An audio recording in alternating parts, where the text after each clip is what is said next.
इतिहास अक्सर वैसा नहीं होता जैसा हमें बताया जाता है।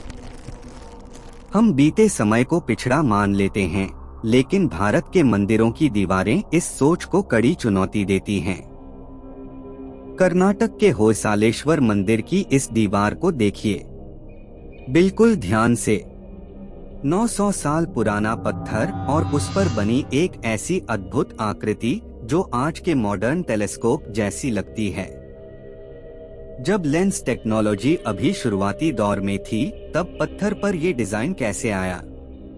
क्या ये सिर्फ एक कलाकार की सुंदर कल्पना थी या फिर कोई ऐसा ज्ञान जो समय के साथ कहीं खो गया?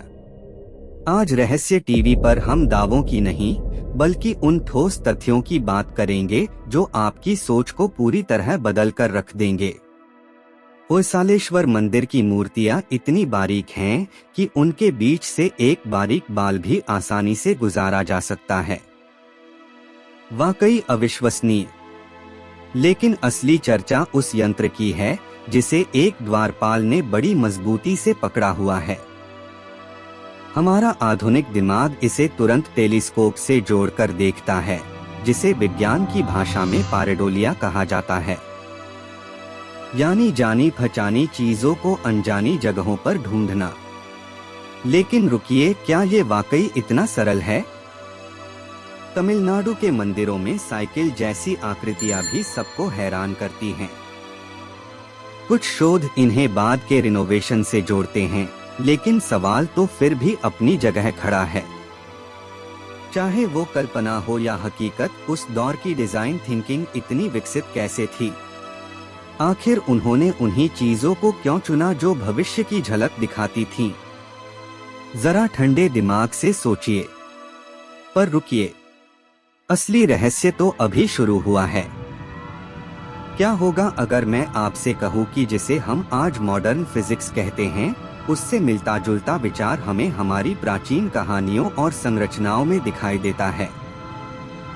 यकीन नहीं होता? तो अब इस अगले भाग को बहुत गौर से सुनिएगा। आज हम टाइम डायलेशन की बड़ी बड़ी बातें करते हैं। आइंस्टीन ने हमें समझाया कि समय हर जगह एक जैसा नहीं चलता, लेकिन गौर करने वाली बात यह है कि इससे मिलता जुलता विचार हमें हमारे प्राचीन पुराणों में भी दिखाई देता है। राजा रेवत की उस रहस्यमयी कथा को याद कीजिए। वो ब्रह्मलोक गए और वहां सिर्फ कुछ पल बिताए, लेकिन जब वापस लौटे तो धरती पर पूरा युग बदल चुका था। हजारों साल पलक झपकते ही बीत चुके थे। ये साफ तौर पर दिखाता है कि समय और ब्रह्मांड के खिंचाव को लेकर उनकी सोच कितनी गहरी थी।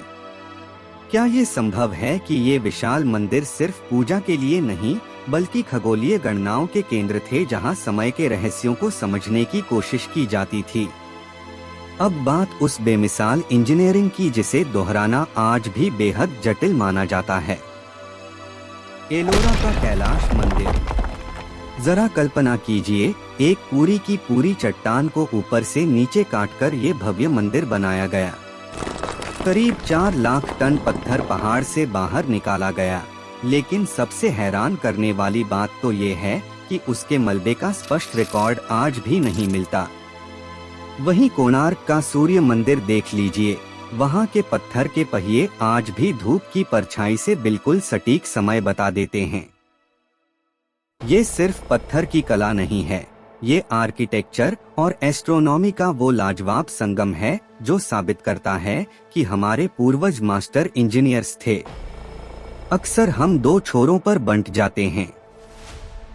या तो हम हर चीज को चमत्कार मान लेते हैं या फिर उसे पूरी तरह नकार देते हैं। लेकिन हकीकत तो शायद इन दोनों के बीच कहीं छिपी है। हमारी महान सभ्यता कभी पिछड़ी नहीं थी, बस उनके काम करने के तरीके थोड़े अलग थे। दुख की बात तो ये है कि जब हमारी महान लाइब्रेरीज जलाई गईं, तो हमने वो गुप्त फार्मूले भी खो दिए जिनसे ये शानदार मंदिर बने थे। ये पत्थर इस बात के पक्के गवाह हैं कि हमारी जड़ें कितनी ज्यादा गहरी और वैज्ञानिक हैं। एक बात तय है, हमारी हिस्ट्री हमारी सोच से कहीं ज्यादा गहरी है। आप क्या मानते हो? क्या ये प्राचीन विज्ञान है या सिर्फ कला? कमेंट में जरूर बताओ।